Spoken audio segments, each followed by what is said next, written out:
Ladies and gentlemen, the very word secrecy is repugnant in a free and open society.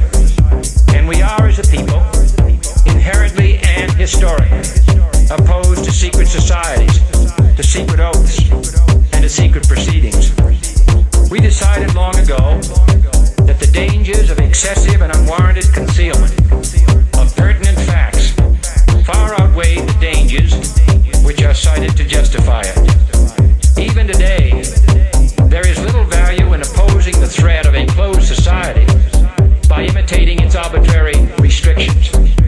Even today, there is little value in ensuring the survival of our nation if our traditions do not survive with it. And there is very grave danger that an announced need for increased security will be seized upon by those anxious to expand its meaning to the very limits of official censorship and concealment. That I do not intend to permit to the extent that it's in my control. And no official of my administration, whether his rank is high or low, civilian or military, should interpret my words here tonight as an excuse to censor the news, to stifle dissent, to cover up our mistakes, or to withhold from the press and the public the facts they deserve to know.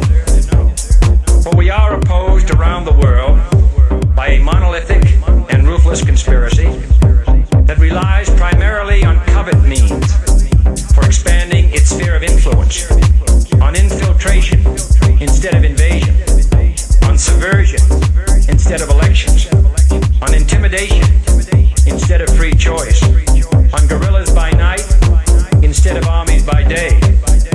It is a system which has conscripted vast human and material resources into the building of a tightly knit, highly efficient machine that combines military, diplomatic, intelligence, economic, scientific, and political operations. Its preparations are concealed, not published. Its mistakes are buried, not headlined. Its dissenters are silenced, not praised. No expenditure is questioned, no rumor is printed, no secret is revealed.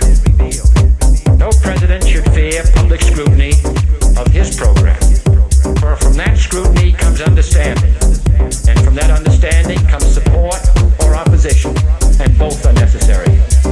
I am not asking your newspapers to support an administration, but I am asking your help in the tremendous task of informing and alerting the American people. For I have complete confidence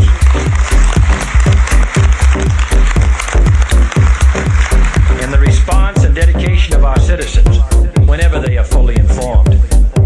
I not only could not stifle controversy among your readers, I welcome it. This administration intends to be candid about its errors.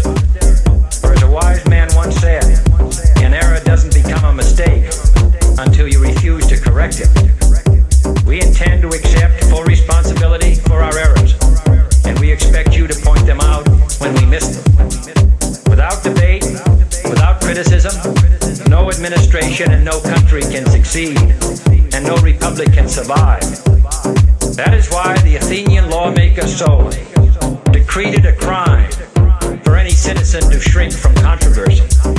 And that is why our press was protected by the First Amendment, the only business in America specifically protected by the Constitution, not primarily to amuse and entertain, not to emphasize the trivial and the sentimental, not to simply give the public what it wants, but to inform, to arouse, to reflect, to state our dangers and our opportunities, to indicate our crises and our choices, to lead, mold, educate, and sometimes even anger public opinion.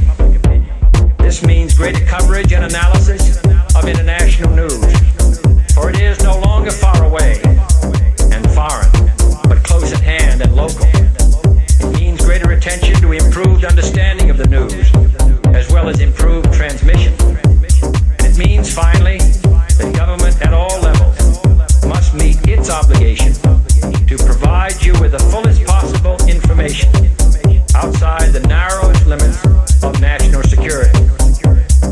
And so it is to the printing press, to the recorder of man's deeds, the keeper of his conscience, the courier of his news, that we look for strength and assistance, confident that with your help, man will be what he was born to be, free and independent.